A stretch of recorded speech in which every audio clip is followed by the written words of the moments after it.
So we're here to talk about this guideline about joy and long-term athlete development.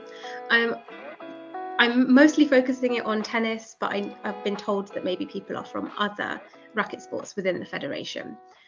So it might be a bit mixed.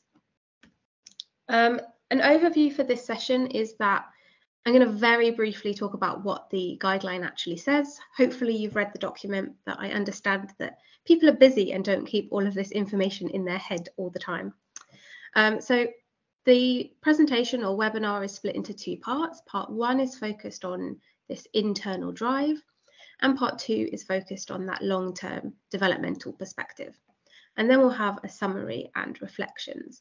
And rather than me just speaking at you for an extended length of time, I will put in times for questions. So after the first part, we'll have some time for questions. After the second part, we'll have time for questions, and then time at the end as well. And although this is being recorded, I've been told it could be edited. So if we end up with a longer discussion at the end, I'm sure that could be kind of cut out of the recording if it goes off track in any way. So the guideline itself is talking about promoting an internal drive and long-term development. This involves lots of different components. So focusing on an inner drive to master skills or skills development, encourage effort to try new things and new challenges, seeing competition as an opportunity for fun and learning rather than just winning or getting some kind of recognition or reward, and kind of incorporating mistakes and setbacks as part of the journey of learning something, rather than being something to be feared or something that should be criticized. So that's generally, if we look at the themes in what the guidelines say, what this guideline is focused on. Now, importantly, you probably are already aware of this, but these guidelines are for everybody in the sports movement, up to and including 19 years. Now, I think that's quite old, especially when I said at the beginning that I was from kind of ballet and gymnastics world. We have national team athletes in kind of that are still included within these guidelines. So that's something to think about as well. How not just everybody, but how can those competing at international levels also fit in to these guidelines? So in part one then, we're focusing on this internal drive. Now, I'm viewing this from a theory called self-determination theory, and we're looking at self-determined motivation. Now, when we think about motivation normally, it's very common to think of the amount of motivation that somebody has. Like, oh, Thomas is highly motivated and Gareth is not. So we're just thinking about high and low levels. But when we look into motivation theory, we see that the type of motivation is much more important than how much somebody has. So here I've got the words extrinsic motivation and intrinsic motivation. So these are two categories of motivation. Extrinsic motivation could be something like I train or do sport because of pressures or rewards. Whereas intrinsic motivation could be something like I train because I enjoy the feeling of moving my body. It's a deeply meaningful experience to me. Or I train because of an inherent love of my sport. So here we can already see the difference that an intrinsic motivation is coming from more inside oneself. I enjoy the feeling of my sport. I feel inherent love for participating versus some kind of external pressures from other people.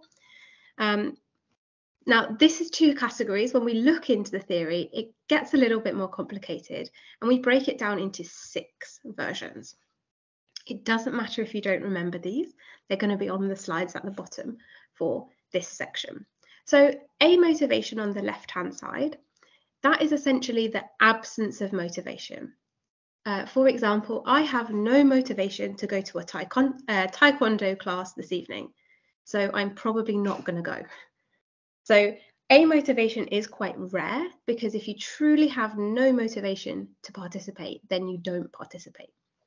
So even if you see somebody who you think has no motivation, there's some reason that they are in that training, whether it's because their parents have paid for the term and they've dropped them off and that's why they're there, but that's still a type of motivation. So when we move up to external, that's where we might find these pressures from others. So an example could be, because I like the recognition I get from others when I win. So here, the external motivation is praise or rewards, but it could also be, I participate because I don't want to be insulted or pressured, or I want my parents to be pleased with me, for example. That would also be, so we call it rewards and pressures in this category. We can also see here, I train or I play because I will lose my spot on the team if I miss training again. So this as well would be a type of external motivation. There's something a coach in this example might take away some kind of privileged opportunity if you don't continue to do what you're supposed to be doing as part of the team. When we move up the scale a little bit, the pressure is still there, but it's a slightly more internalized pressure. So the example here is I maybe play tennis because I would feel ashamed of myself if I stopped trying. So here there's still negative emotions like shame or maybe guilt, but it's coming from within themselves, but it's still not all that healthy in terms of their well-being or how happy they might be playing in their sport. But the further to the right-hand side of this that we get, the more positive the outcomes become. So for identified motivation, somebody might say something like, I continue to play because playing tennis is an opportunity to spend time with my friends. So they've identified some kind of benefit of playing tennis, a benefit that they quite like and would like to keep having. With integrated regulation, we're talking more about tennis or a sport being integrated into who you are as a person. So, for example, I play because when I play tennis, I feel like I can be my true self. And then finally, in green, we have this intrinsic motivation, which is this pure enjoyment, pure satisfaction. Simply, I play tennis because I love the rush of the game. So that's that kind of rush in the moment. Maybe it's a flow state. That experience of just being immersed in tennis is just a rush. That is pure enjoyment for me. So we can see, looking at these different types of motivation, we can think about what the outcomes of being motivated by these different or in these different ways might lead to. So this table looks quite complicated, but it's essentially the same as what we've just said. So we have a motivation, no motives at all. External has this external rewards and punishments from others, could be parents, coaches, or peers, or any other adults, in fact, or peers being other players as well. Introjected is that one about internal rewards or pressures, that could be guilt or shame. Identified was that I've identified something that's important. I'm getting something that I value from my sport. Time with friends, being healthy, opportunities to travel, maybe if they're competing, would also fit into that category. And integrated is this synthesis with who you are, the synthesis with your self-image. And then this top one being intrinsic motivation, enjoyment and meaningfulness from participation. Now, what we can call this, it's a kind of spectrum. So we have on the left, we would call this less self-determined motivation. It's more determined by those external to you than from yourself. Whereas on the right-hand side of the scale, we have more self-determined motivation. You're determining the motivation yourself. And this also links to other outcomes in terms of performance and well-being. So the further to the left-hand side of this scale that you are, it is worse for your well-being and performance. And the further on the right-hand side you are, the better it is for your performance and well-being.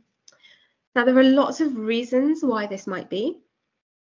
We see things like People that enjoy their sport are more likely to put in effort into their training. They're going to be the ones turning up, and therefore they actually progress and become better at what they're doing. They also have more fun and enjoy it more. Whereas maybe people who are pushed by others, strict parents, strict coaches, they might be more likely to, for example, burn out or generally not feel very good about themselves, perhaps when things go wrong or when they are having to do their sport that perhaps they don't enjoy that much over things that they enjoy more, like spending time with friends. But they don't get that option because they have that strict or that external pressure to continue in their sport. So we can see different outcomes depending on where you are on this kind of continuation of different types of motivation. So I have some research examples. I have one later from tennis, but I'm going to start with this one from ballet. And this was 91 ballet dancers, and they found that these more self-determined forms of motivation, specifically intrinsic motivation and identified motivation, were related to less burnout risk. So those who had that more self-determined were less likely to burn out. And the same was true on the opposite end. So devaluation, which is part of burnout, and what that means is you're no longer valuing your sport to the same degree, or in this case, ballet. And that was related to less self-determined forms of motivation. And we see this in multiple sports, but we also see it in office workers, we see it in lots and lots of different contexts. Another study from Norway, they did qualitative interviews with 9 professional level performers. They had 3 dancers, 3 musicians, and 3 athletes, and they were in talent development programs. And those with less self-determined motives were more likely to speak about problematic personal characteristics like low self-esteem, anxiety, perfectionism, and obsessiveness, as well as indicators of ill-being like exhaustion and eating disorders. So this study is really showing us the risks of being driven by those more external or less self-determined types of motivation.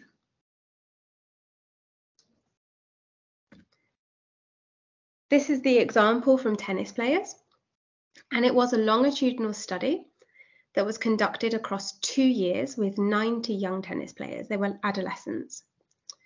And what they found was that self-determined motivation predicted objective performance data, that should say objective, like competitions and rankings, as well as coach evaluations. So what this means is over 2 years, those who had more self-determined or more internalized motivation actually scored better in competitions and rankings, and also were evaluated more highly by their coaches. And the same is true on the opposite end.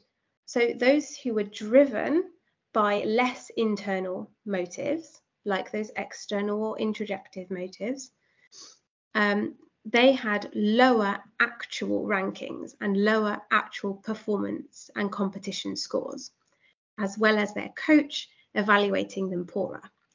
So we can see that it's not just about well-being in this case, it's also about developing skills and developing competition skills to compete and do well in your sport. And that could just be because those people who enjoy it are putting in more effort, like I said earlier.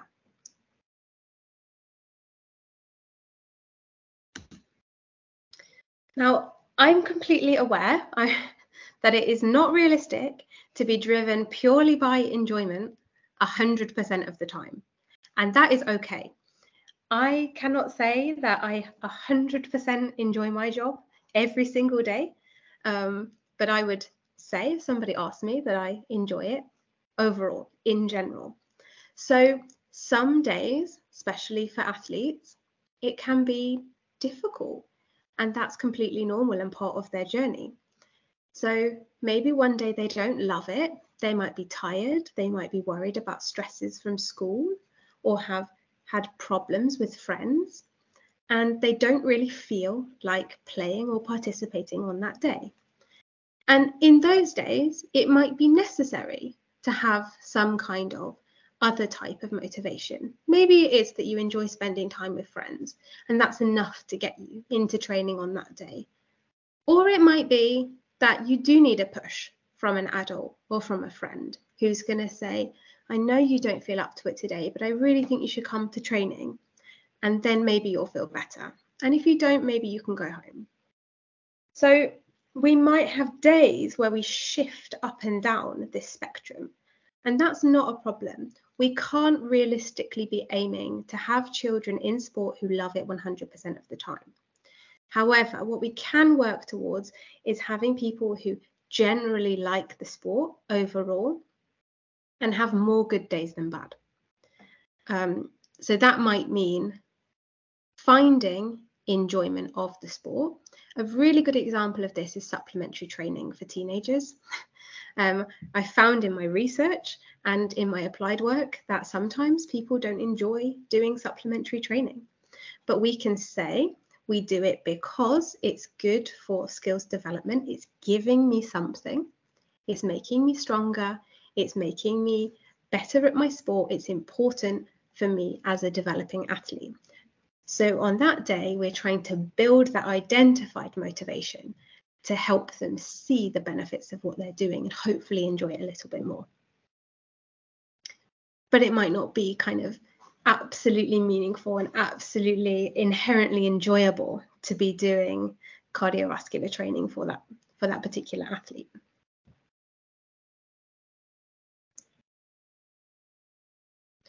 So the question is, convinced yet? The evidence is overwhelmingly in agreement that motivation is an important piece of this athlete development puzzle. So we can really trace this in to who makes it, who is successful, who stays in the sport, and who doesn't. We see a lot more burnout and dropout down this left-hand side, and much more continuation and success on the other side. I want to just check in. Do we have any questions now about these different types of motivation before we move on?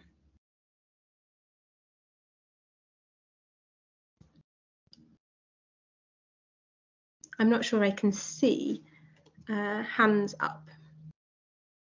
No, I think we're good. I'll move on to the next part. There'll be time for questions again in a moment.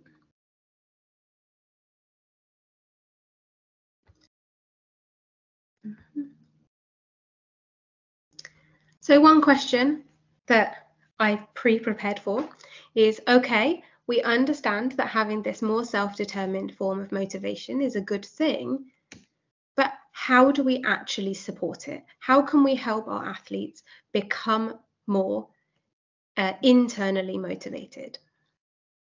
And for this, we're going to use another sub-theory of this self-determination theory called basic need satisfaction.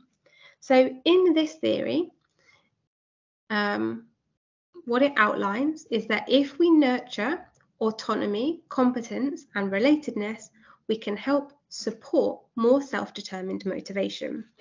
And I'm just going to go through what each of these three keywords are. So, autonomy can be defined as a sense that one's actions are self-determined, self-governed, voluntary, and reflect one's personal values and interests. Sometimes I describe autonomy as being in your own driving seat. You feel like you have control over the choices that you make and what's kind of happening in your life. Sometimes, especially for children, they can't be in control of everything, but at least they're informed and have awareness of their situations. Competence then is about a sense of feeling or being effective and capable in one's actions. So feeling like we have the tools, the abilities to handle what's put in front of us. And the last one is relatedness, and that's about having a sense of connectedness and belonging with others. And that others is really everybody within a social context. Now, importantly, these basic needs are completely universal. And what that means is that they're not bound by age, gender, country, any other kind of demographic quality. So they're equally important to a 10-year-old as they are to a 50-year-old. However, they're not exactly experienced in the same way across those different ages.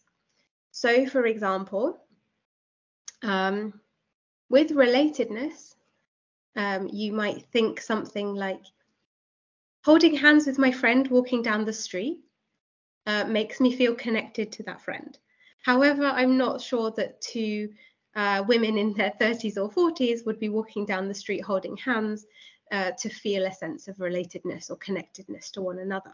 So although relatedness remains important, the way in which we experience it and what supports those basic needs changes as we age.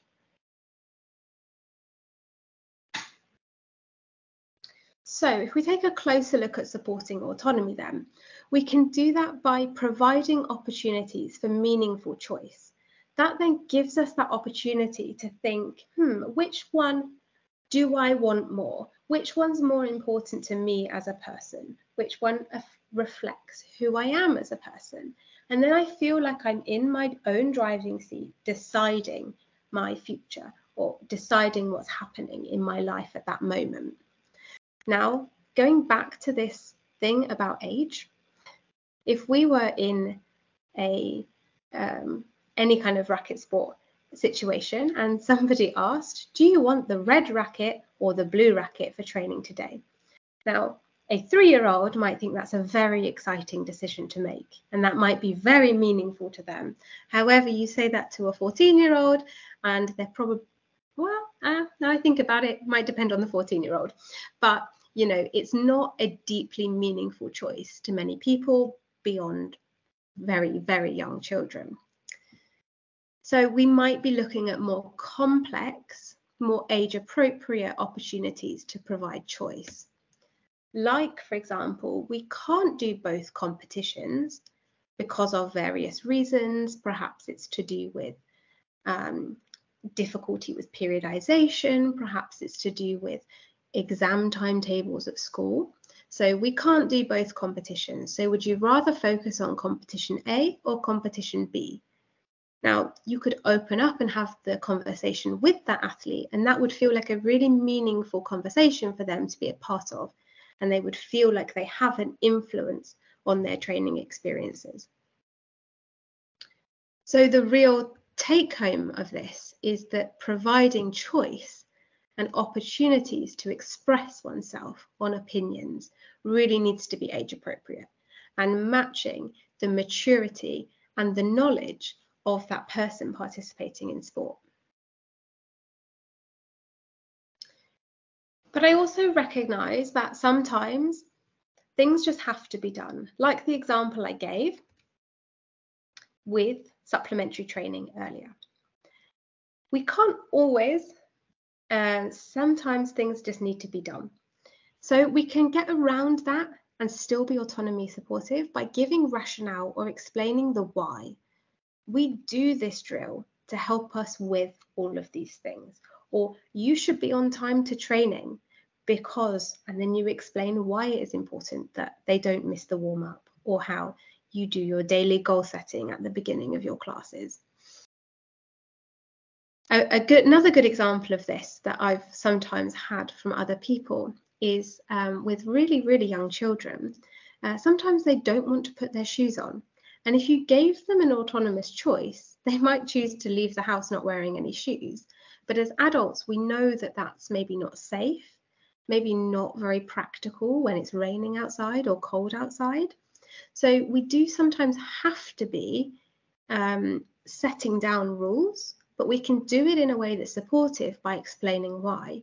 Okay, we need to put your shoes on now because otherwise you'll get cold feet, or otherwise you might get injured, or because we're walking a long way today and whatever. And by giving that explanation as to why that rule exists, it can help somebody understand the importance of having those rules, and that it's reflecting that the adults around you have these rules to protect you and to look after you. They're not there deliberately to be an annoyance to young people. So there are obviously ways we can do autonomy wrong. Some clear examples of this is an authoritarian style coaching. So somebody that has extremely strict rules and does not explain why, and they are non-negotiable rules. Like, you turn up to training on time because that's the way it is. That's not really an explanation as to why that rule is in place. Another example of doing autonomy wrong would be making decisions without including athletes. Now, this can be really difficult. We obviously don't ask 5-year-olds their opinion on what time would you like your class? Would you like it at 4 o'clock or would you like it at 5 o'clock? Because that is not an age appropriate kind of discussion to maybe have with very, very young children. But integrating them into discussions where possible at the right kind of age matched, in the age matched way. Now, this image here is taken from the United Nations Convention on the Rights of the Child. So that is one of the foundational documents that the guidelines are written or based on.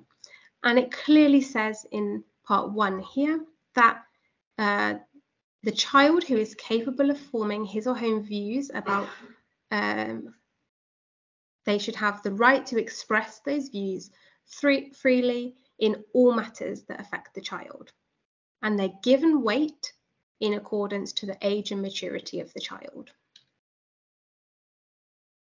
And here we also have the child shall in particular be provided with the opportunity to be heard in essentially anything that affects the child, either directly or through kind of an appropriate body. So that could be, for example, a sports organization. So some people have said that by not giving children autonomy, not listening to their opinions, not giving them a choice to express their views and be a part of decision making, actually this might be undermining their rights as a child. So that's why these documents exist, and that's why these recommendations are so important. Moving on to competence then. I have 3 examples here. There's lots of other ways in which you could support competence, but setting tasks or activities that are appropriately challenging. If you're setting an activity that's far too difficult for the child, then they're not going to feel very confident in their abilities to meet the demands of that task or activity. Also, part of competence is celebrating, acknowledging, or praising progress. And that could also be effort.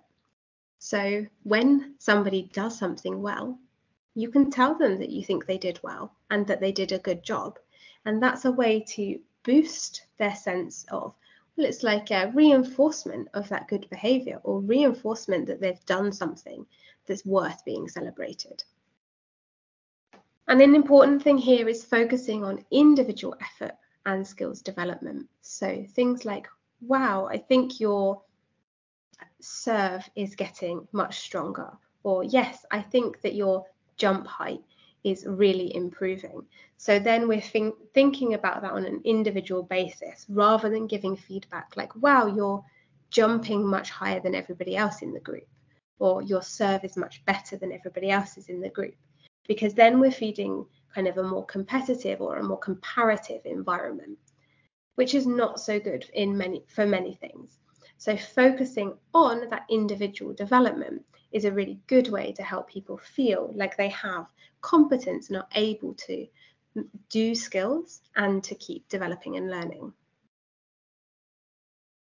And ultimately, developing skills is fun. So that is essentially what this theory is telling us. By supporting our competence, making us feel like we're getting better at something and we're doing well at something, then we're more likely to move towards having that more internal motivation.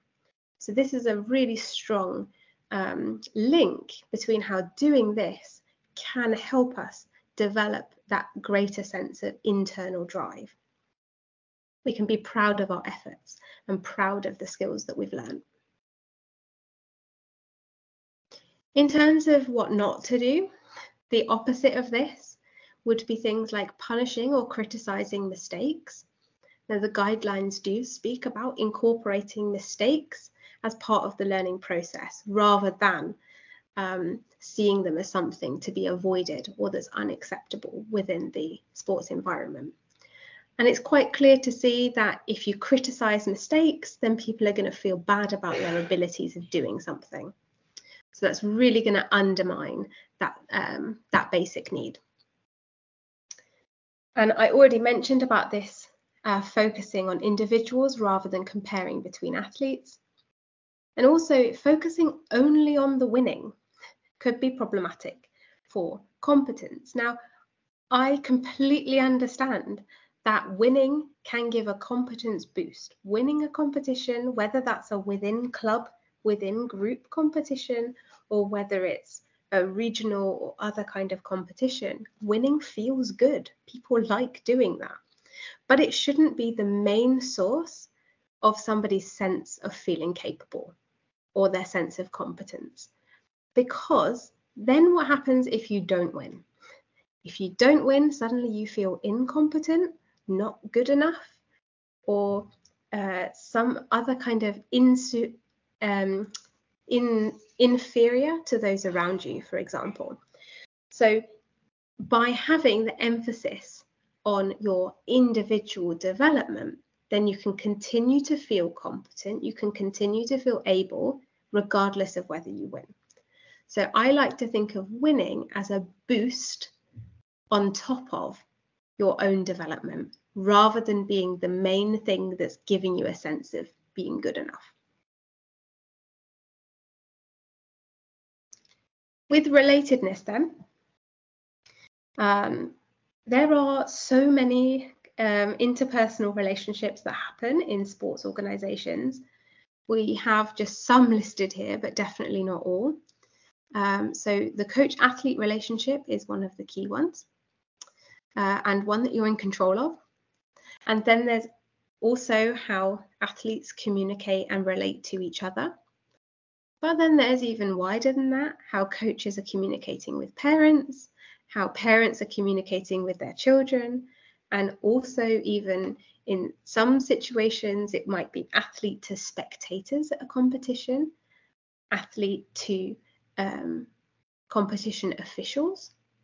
It can also be to administration staff, essentially anyone within sport, but even beyond that, with school teachers, how do they speak about their sport?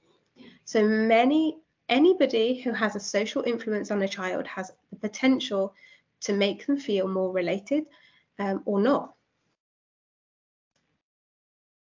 Now, there are lots of characteristics. We're focusing on the coach-athlete relationship for this next part. Now, there are many characteristics that are useful for supporting relatedness as a coach. Things like being calm, understanding, supportive, or generally helpful. The more you have these types of characteristics, the more easily you are to form supportive or effective relationships with athletes. They might be more likely to come to you if they have a problem, or tell you if they're in pain, for example, or tell you, no, I can't come to training because, you know, it's my best friend's birthday party. Those conversations can be moments to like form relationships. And if you're somebody who is extremely closed off, you have strict rules, you're not very understanding, you're not very supportive or helpful, then they're probably not going to come to you with those kinds of problems. You can think about this as being a good role model, but you can also influence how athletes speak to each other by encouraging peer support and peer feedback. Now, linking this back into fun and motivation and enjoyment, being with like-minded and supported people is fun. Being in a context where we feel like people are on the same page as us. People in my sport really get me. That's really nice. That's a really enjoyable experience for me. So we can see how working on building those positive relationships can help nurture that enjoyment within sport. I've put this table here more just for information. I'm not going to go through the whole thing. It's just a few more ideas here. So we have supporting the 3 basic needs, like we said, giving opportunities for meaningful choice. And we call it frustrating the basic needs. So for autonomy, we spoke about this, making decisions without including athletes. So maybe if you're interested, you could go back to this in the recording and pause it and look through to see if you have any other examples maybe that you can add to this table. Now, I mentioned briefly about how frustrating or undermining autonomy could be seen as problematic from a children's rights perspective. Now, some other researchers now are looking into whether actually frustrating these basic needs isn't just potentially undermining children's rights, but is also a form of emotional abuse. So we really need to be thinking consciously about how we can support these basic needs to the fullest to help our athletes develop a sense of enjoyment, rather than undermining or frustrating these basic needs that could potentially tip over into what could be considered emotional abuse.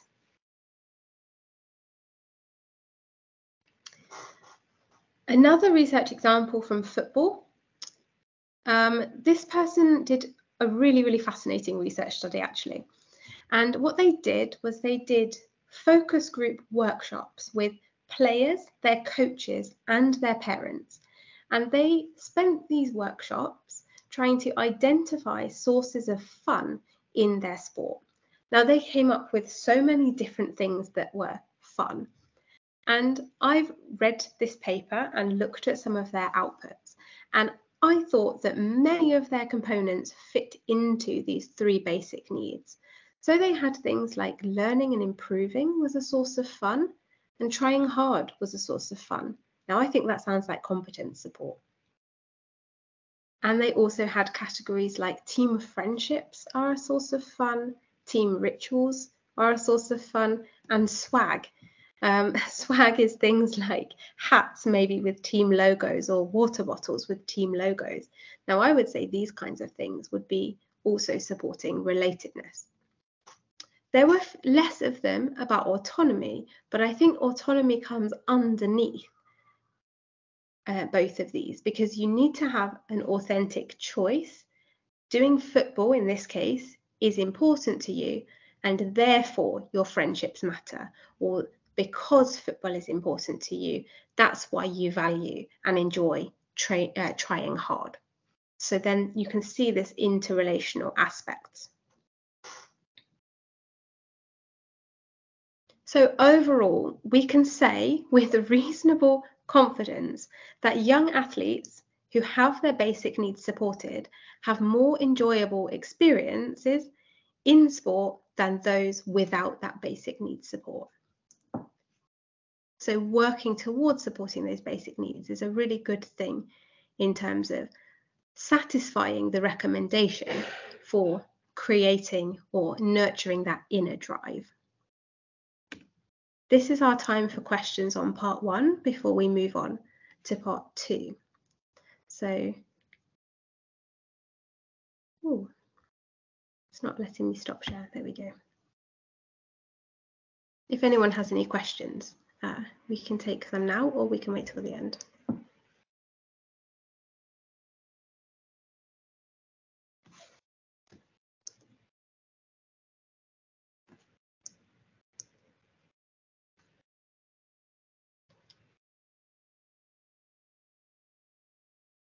Should we continue? Yeah. You can also write questions as I'm speaking, if you want to. Okay. Part 2 is about this long-term development perspective.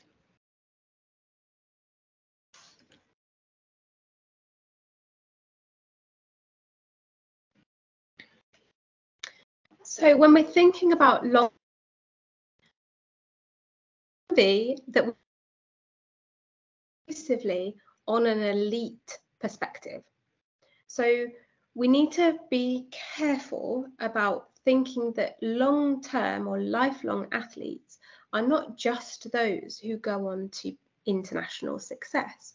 Although you can see here that the second point, this is from Riksidrottsförbundets like mission statements or their plans towards 2030. And they want more international athletes. However, they've also got in their first point about having everyone involved in sport or having the options to be involved in sports for their whole lives. So when we think about that, we're not just thinking about those who are selected and go on to talent development programs and becoming international athletes. We're also thinking about those who participate in sports clubs for life, for fitness, for staying healthy, perhaps for friendship and lots of other reasons. There is a tendency, not just, it's a tendency, particularly in research, that we focus a lot of our time on this elite talent development, but we need to balance it out with thinking that when you're working in clubs and organizations, there has to be space for everyone, not just those who want to go on to compete, but how do we retain those through their teenage years and into their 20s and beyond when they are not competing? And do we have provisions in space to be doing that? So thinking just to start with about the elite trajectory, we see statistics that are pretty bad, pretty unforgiving. Things like less than 2% of young athletes in talent development programs achieve international success as adults. Now, I will say that that statistic is more positive than some of the things I've read, like people are more likely to get hit by a meteorite than to make it to international football. And this is a quote from Professor Joe Baker's book. So he's a professor in sports science focusing on talent development. And in his pop science book, he wrote that it's more likely that you are injured in a golf cart accident in the next 12 months than a young player makes it to the NFL. So that's the National Football League in North America. So those statistics are pretty damning. So the question is, why focus on short-term success during childhood, like winning the next game or playing well this season, when success during childhood is not a good predictor of long-term success anyway? It's a really hard question to answer. Or as Joe said during his visit to Stockholm earlier this year, he said, there is no reason for certainty about almost anything to do with athlete development. I argue that there are some things that we know. We know that talent development takes a really long time. And we know that you can't develop athletes who have dropped out. Luckily, those things we can say with pretty much certainty. So maybe by focusing on long-term development in sport, those who have elite ambitions have the time for their talent to be developed because they're staying in the sport for a long time, and others are supported because they have the same foundation that supports them for lifelong sport participation. So just by focusing on setting the groundwork, sowing the seeds for long-term development during childhood can help both ensure that those with talent stay in the sport and have time to develop, and those who want to just train for fun and fitness also have the same foundation and the same basis to sustain lifelong enjoyment in sport. Easier said than done, maybe. Because people are generally very interested in this question of why some children continue in sport and others drop out. People have made careers off of these kinds of research questions about activities or types of training that leads to dropout versus investment, why people change sport is also a popular kind of research area. One problem with this research area is that it's really complicated. Partly, it's quite hard to speak to dropouts. We find them difficult to find because they're no longer associated with the sports clubs. And we also don't necessarily know the specific reasons that individuals might drop out of sport. It could be related to social economic reasons, injury, or interpersonal reasons. But it's usually a mix of several factors put together.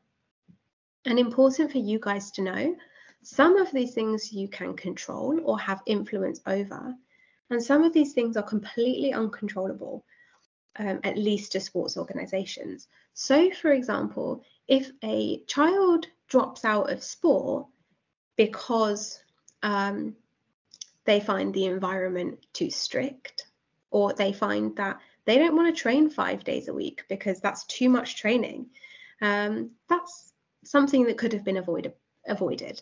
That's something that is in the control of a sports club. Why do they train that much? Is it possible for that particular child to train less and still have their place in the group? Whereas other components are completely uncontrollable. Like, for example, it's unfortunate, but if a parent loses a job and can no longer afford their training, that's not something that the club can control. The club can influence it. Maybe they can look at other ways of providing financial support to that person, but the actual stimulus or the reason is out of control of sports clubs. So we can't always be in the hands of why people drop out. We don't know if they're sports reasons or non-sports reasons. But what we do think we know is that a lack of self-determined motivation is a large part of why people drop out. Essentially, if they have no motivation to be in their training or in their sport, then they don't come. We also don't have a good picture of what children do after dropping out. So, for example, they could begin in another sport. They could move from tennis to swimming. They could move from tennis to gymnastics. Or they could do some other kind of training, whether that's traditional training in a gym, or maybe it's active commuting that's replacing their physical activity. They might also find the time to begin non-sport hobbies, cultural activities, joining a choir.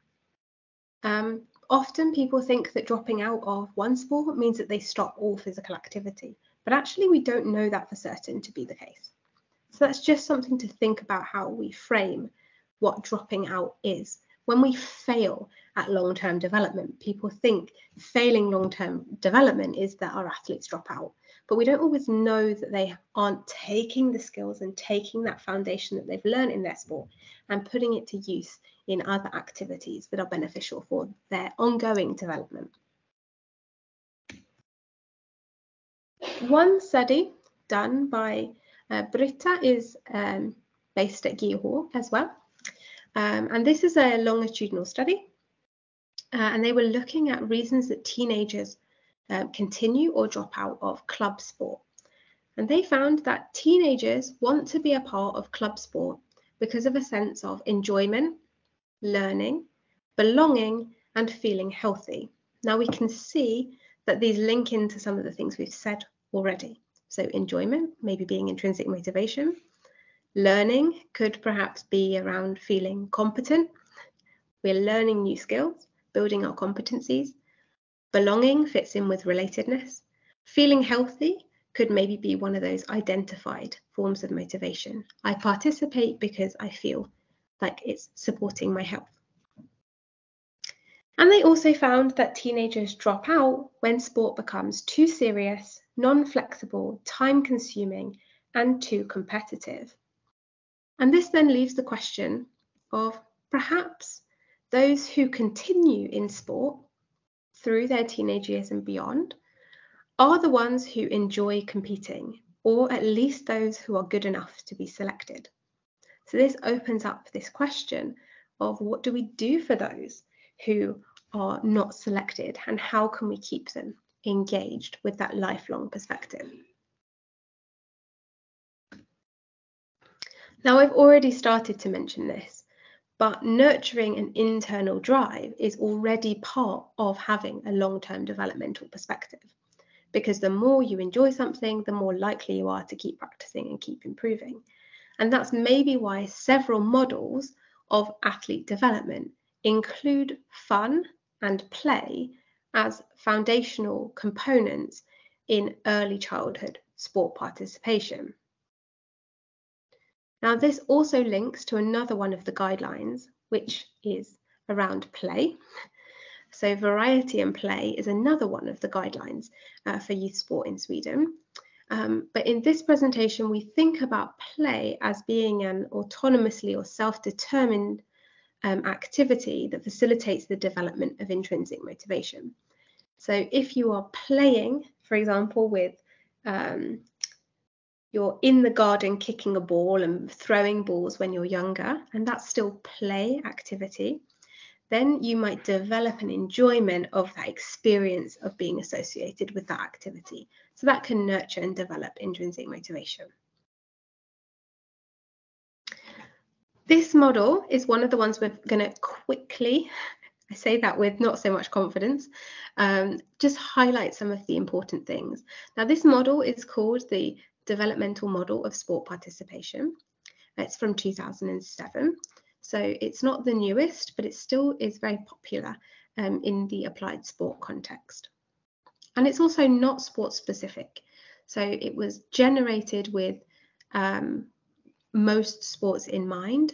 Specifically, though, I think the researchers are mostly in ice hockey and basketball, but I'd have to fact check that. But generally, it's presented as sports general. So I want to highlight this entry into sport. So this doesn't have to be organised sport. This could be playing with parents at home or playing with siblings in gardens or in parks. And they suggest that all sport participation before age 6 should be play-based and non-competitive, with a focus on basic movement skills like throwing, catching, running and jumping. Then in this category between ages 6 and 12, it should still be playful with a small amount of practice or training that's focused on technical details. And we call this type of highly focused training deliberate practice. And what that might be in tennis, for example, would be maybe a drill where they're drilling their forehand, for example, but they're really focusing on the placement of the elbow, where is the foot, how is the arm moving. So when you're focusing on details and technical aspects, doing a lot of repetitions, that might be deliberate practice. So between the ages of 6 and 12, we're focusing on a high amount of play activities and a low amount of this highly focused technical training.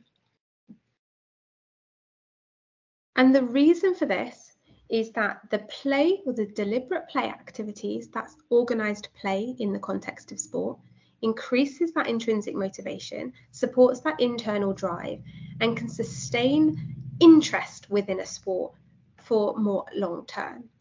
Whereas doing this highly focused training can undermine intrinsic motivation and undermine interest in the sport. And particularly for children, because when we're focusing on skills in a highly focused way, we often don't immediately see our growth and our development. It could be delayed. It could be a week. It could be 6 months. It could be 3 or 4 years until you see or get the benefits of all of that hard work.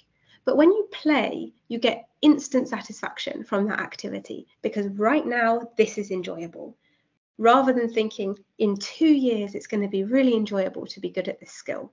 And children find it difficult to think ahead about how it's going to feel in the future. So that's why this model is built in the way that it is.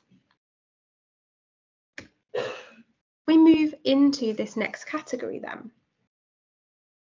It splits in two at this point in the model. So on the left, we're talking about people who are continuing for recreational purposes.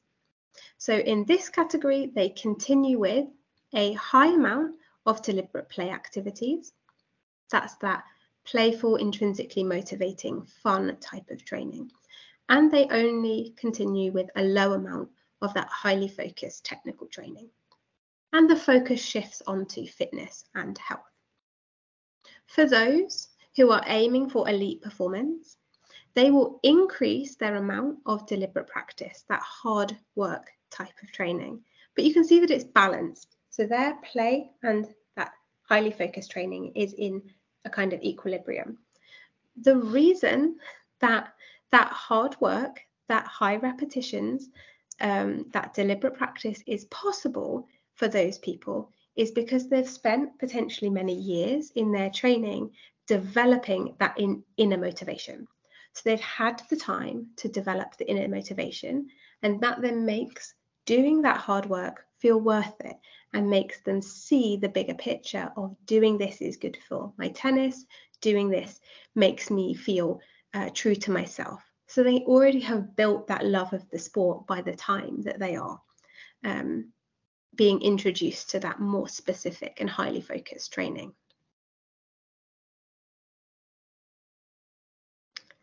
Now, the elephant in the room is, what about this early specialization pathway? I would argue that these two columns on the left have more of a long-term athlete development perspective, because if we look at the top things here, we're talking about enhanced physical health, enhanced enjoyment, and the arrow is going up. So this is indicating that you reap the benefits of that kind of through sport for life. And the same here, you have the same enhanced physical health and enhanced enjoyment for the sport and potentially elite performance. But again, these are positive long-term outcomes. Whereas for early specialization, we might possibly make it to elite performance, but there's a risk of having reduced physical health or reduced enjoyment. Other people have said this pathway can lead to things like dropout and burnout. So then what we see is those are not particularly indicative of having a lifelong, enjoyable experience within sport. So the early specialization pathway might reflect a more short-term perspective on athlete development. People that specialize early do a lot of this highly focused training from a young age. They might get pretty good. They might develop their skills quite quickly, but they might be less likely to be those ones that are very successful once they're adults, and they might be more at risk of things like dropping out or experiences of stress.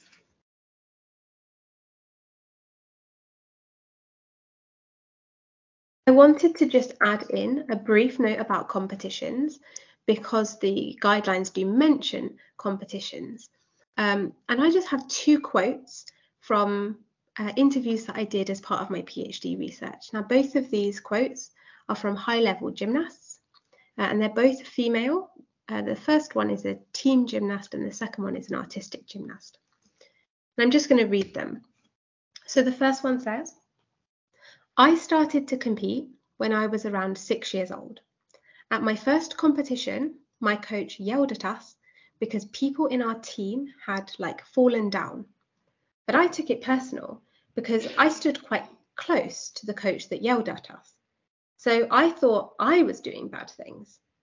That's something I think I kept in my mind for a long time." So firstly, it's worth mentioning that this kind of large competition at age 6 is not so common nowadays. This person was early 20s. I can't remember her exact age when I interviewed her. So, it was 15, 20 years ago when she was 6 years old. But you can see that this experience of competition at young age is definitely not full of joy. It's full of potentially anxiety or shame around making mistakes. Or in her case, it wasn't even her mistake that she felt bad over. It was that she was kind of feeling bad for her team because others in her team were getting yelled at, and she felt bad being in that situation. The other gymnast that I wanted to share a quote from is the complete opposite, and I will highlight that her competition was about the same age. She was around age 6. "I actually remember my first competition. I just think I felt very, very excited, very thrilled. It was a very new, you got to travel, you got to go to a new gym, meet new friends, meet new gymnasts, an audience, everything. I just think that I was so thrilled and so excited. I felt like, wow. It was a cool experience, and I just did the routines that I had rehearsed, not that much pressure. I literally forgot the beam routine, and it ended up well anyway. So both of these quotes show extremely different experiences of competitions. I think it's clear to show which one is more positive than the other, but it's demonstrating that competitions can be a part of a long-term development perspective, but also of that fun and enjoyable experiences in sport. If we conduct competitions correctly, we don't focus on the mistakes, we don't focus on potentially who is winning or who isn't. It's just about having a cool experience, highlighting the fact that you're meeting people, getting to show your skills. It could be a more positive experience for those people and contribute to fun and enjoyment and long-term development.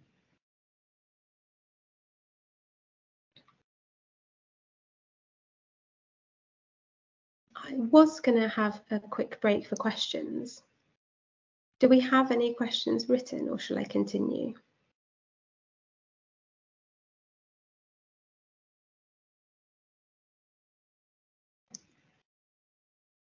Maybe we'll continue through because we have about 20 minutes. So we'll do the summary and then there'll be some time for questions at the end.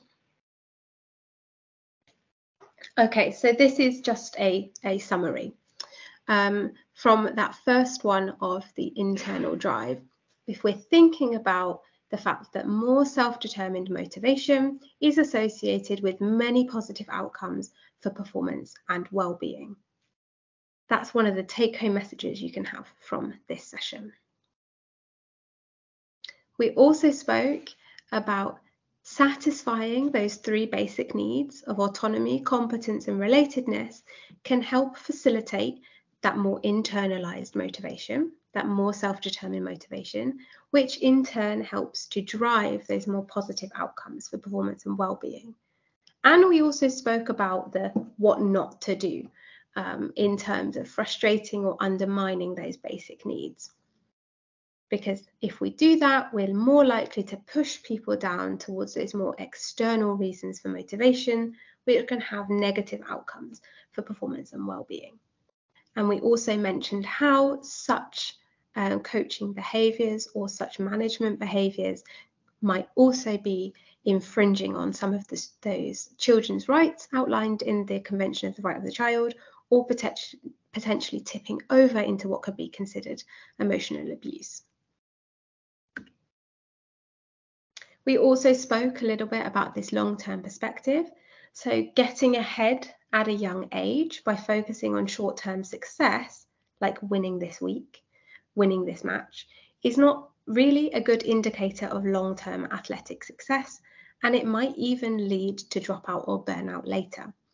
And that was maybe demonstrated in that early specialization pathway, potentially. So nurturing an internal drive from a young age, having that enjoyable type of training, especially in those early years, is an important foundation for long-term development. And importantly, we should always put the best interests of the child over the desires of the club or coaches. And what I mean by that is maybe having children that have high competitive success looks very good, is a good reflection of the club or of the coach, but is that the best thing for that child's ongoing development in sport, whether or not they go on to be on that elite pathway or whether they just simply go on to continue their sport for many years. So I have some reflection questions to leave you with. You could take a photo of this or look when this is available online. But just self-reflect, what type of motivation do you think children in your club, group, or organisation currently have? And what can you do this week, this month, or this year to increase that basic psychological need satisfaction for children playing tennis or other racket sports, if that's what you're in? And then think about, do you currently focus more on the short-term development indicators, like maybe this week, this month, this term? Or are you thinking about the long-term developmental perspective, thinking about sport for life, regardless of where that person goes in terms of competing or just participating for fun and fitness? And the last one is, what change could you make to focus more on that long-term development rather than focusing on those short-term things? I think that is everything. Yes. So I've left my contact details there. I'm kind of here, there, and everywhere. So these are more places that you can find me if you have questions afterwards as well. And I've also put some references here if you're interested in reading more, but I'm always willing to share academic papers with people if they're interested in reading them. But I think we have time for some questions or discussion as well. Thank you very much. I might have a couple of questions, but I'm thinking that maybe other people have questions before I fill in with some questions, or maybe rather reflections, I would say. But I'm opening up for other people first. Marcus, you're the one in picture. What do you say? Do you have any questions or reflections? Yes, I can see some quite a lot in clubs, and also our club, that coaches tend to fall for the pressure from the parents how it should look on the practice sessions. It should be lots of energy. It should be a lot of instructions. It should be a lot of and often that leads, I think, to more of a fault-seeking kind of training, and also a lot of instructions where the children don't get the time to reflect on their own what they're doing and how they should solve problems. For example, they are giving the answers all the time, and it looks good from a coaching perspective when the parents are looking at you. So I think that's a really big risk, and difficult also to not fall for that pressure as a coach. Yeah, it's really difficult because parents are the ones, they have so much power, especially for young children. They're the ones who are paying the fees. They're the ones driving them to their training. It's a very difficult relationship to navigate. How much say the parents can have in how training is conducted. In an ideal world, it's about bringing the parents into the conversation and informing them why you do things the way that you do.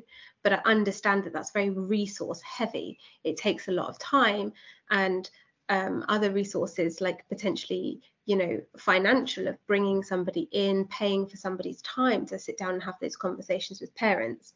So it's really difficult of whose responsibility is it to inform parents why training is conducted in a certain way. And different sports have different strategies for handling that.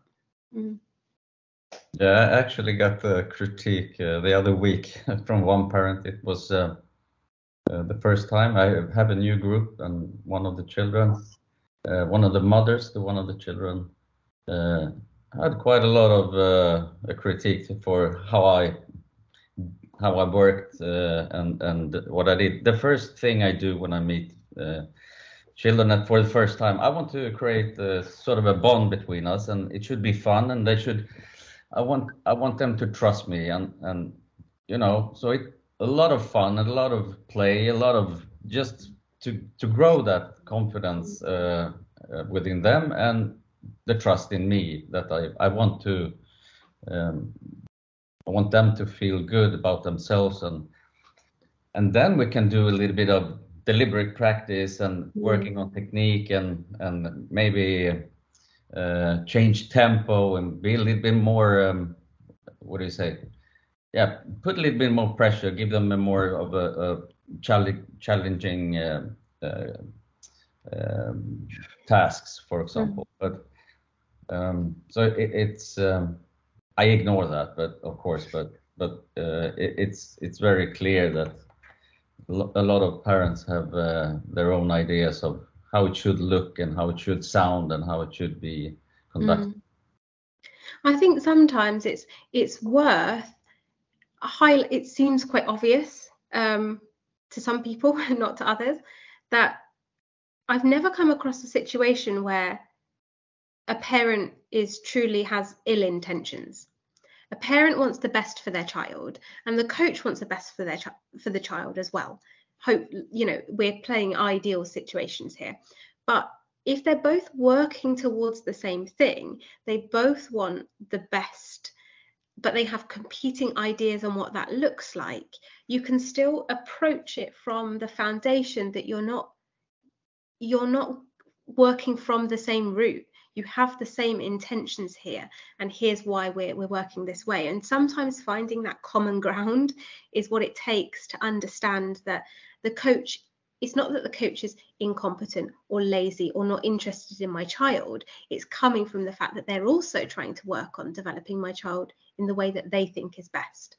And sometimes finding common ground is the best way to approach that conversation.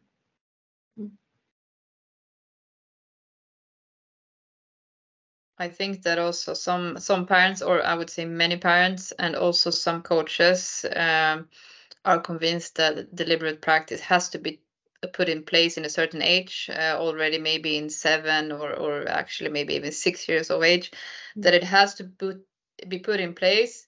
And it's a very short-term aspect of it, but they don't know anything else. And they also see that internationally, when it comes to tennis, it is a very high pressure on having deliberate practice at an early age, meaning that they don't know anything else. And it's so I would say it's also a lack of knowledge, both from the parents and also the coaches. So I think like education and talking about it, that and also showing what you did, like the research that has been done.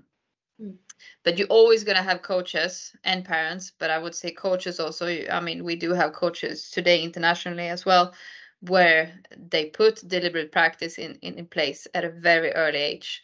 And you have the early specialization, and some of them might succeed, but I would say that they are also willing to take the risk. They don't really care about the risk. They take the risk because they think that's the only way to do it, to become successful in sports. So yeah, I think one common misconception is that if you aren't doing deliberate practice and you aren't doing drills and specific things for skills development, then you're just playing and you're not learning, and it's just babysitting at that point with sports equipment. And that's very far from the truth, because organizing a sport-based play activity, they are using sport equipment, they are using skills, they're thinking about positioning themselves on a court, for example, and that is skills development kind of hidden in play, and the children are learning to solve problems potentially in relation to gameplay.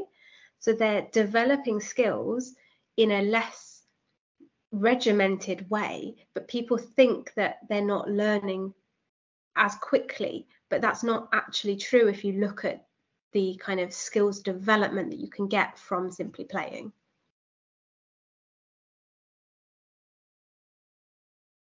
I do have a question, if no one else has a question. You talked about the components of autonomy, competence, and relatedness, and you said that it has nothing to do about gender and age. But I'm just curious to see, has there been any research, or has there been any trends where you see that, for example, autonomy is more important at a certain age, or competence, or when it comes to gender? My own conclusion, when it comes to my own children at least, is that for one child, and now I'm not going to say the gender or the age, but for one child is really more important when it comes to relatedness, and for the other child it's really more important when it comes to competence.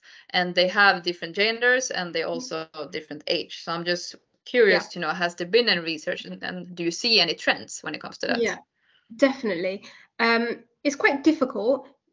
People have tried to like rank the importance of the three needs based on various factors like age and gender. It's quite interesting, but what the results kind of find is that they're all still important, but the relative importance can swap between different situations.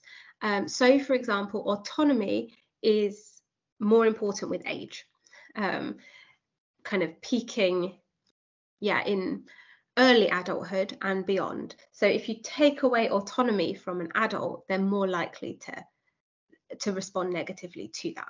I'm an adult, I can make my own decisions, thank you very much. That kind of response. Whereas children are not so used to exercising their autonomy. But then I would argue, and other researchers, that it's really important to give autonomy to young children so that they learn that they have it. They need to learn that they have this thing called autonomy and that they can practice using it, so that it's a skill that they can develop to ask questions and know their rights and know that they have a valid opinion on things. So while it might not be something that's hugely valued, they still need to learn about what it is. And you see it with relatedness as well. There's kind of in developmental psychology, children, it happens at different ages, and I can't exactly remember what the ages are, but children start to realize that they're different to other people. They start to realize that this person is my friend and this person isn't, or I reckon that person is family and that person isn't.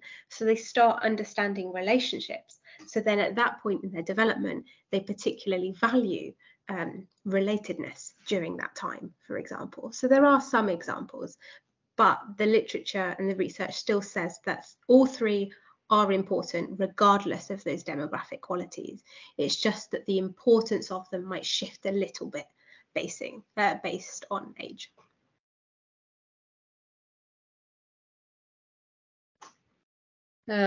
Any other people that want to ask a question? I have one more question, but I'm thinking that maybe other people want to ask as well.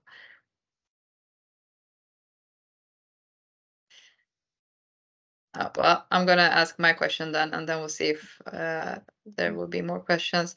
I'm just wondering if you have seen any countries that has been more successful in using the basic needs in sports, and that you have seen any trends, both when it comes to obviously competitiveness, international, but also when it comes to actually decreasing the dropout.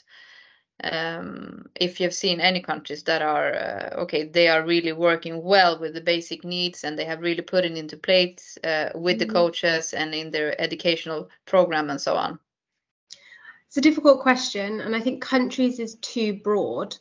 I think some sports organizations are better than others, if that makes sense. So while even in Sweden, for example, you're inviting me to do this talk, I haven't done a talk with, I don't know, Ridsport, or, and I can't comment on whether they have these talks and they talk about these things, but maybe, it's very difficult to have an overview of what works. But I do think, I'm not Swedish. Coming from the UK, I feel much more confident that research, children's rights, and these kinds of conversations happen to a greater extent here in Sweden than they did in the UK. But then I also see that the UK has very good competitive success in lots of things. So there is this kind of, what are they doing that works? And do I agree with that from a long-term perspective? But we also have to remember that I'm coming from a background of gymnastics and figure skating, where we do see dropout at 17 years old, 18 years old, and they never return to their sport. So do they value that long-term perspective? Does it matter to them in terms of their sports models? That's what makes it so complicated. I didn't answer your question, but well, it's not an easy question to answer. No. Well, I just wish that in the near future or the long-term future, I don't know, I would hope that because we are trying to work now with the basic needs, we are trying to work with play and fun more, I would say, in tennis at least, and I hope in the future we would see the result, meaning that the dropout is going to decrease, and we're going to have like more control of the dropout, and also we're going to see international competition being more successful in tennis specifically. Then we would say, okay, we did the right thing. We are developing the sports within the basic needs and so on. One case maybe to look at is Team Denmark. They, over the last kind of 10 years, they've had a lot of research put into talent development environments and working in clubs. So this is Christopher Henriksson is one of the researchers who was working on that. And they had research teams working for several years, looking at how they do elite sport there. And they have lots of publications. And I think we're still seeing the kind of outcomes in terms of elite success. They're quite good at gymnastics, for example, but you know, we might see more long-term implications of the work they've been doing as a kind of something we can look at for inspiration. Yeah, that's good. Any more questions? Otherwise we're gonna end on time. We have 4 minutes before 1, but we're gonna respect the time. I don't see any hands, and the only one I see in picture is Marcus. So thank you a lot, Charlotte. It was very nice to have you, and a very good lecture you gave us. And we're gonna put it on Mötesplats Svensk Tennis, as I mentioned. We're just gonna make some edits, but otherwise it's gonna be available. And by all means, spread it to your to the other coaches, and make sure that everyone watch it. And I hope I see you all at the next Mötesplats Svensk Tennis, which is going to be number 4, allsidighet. So I hope I see you all then. And until then, have a good day, and thank you very much, all of you.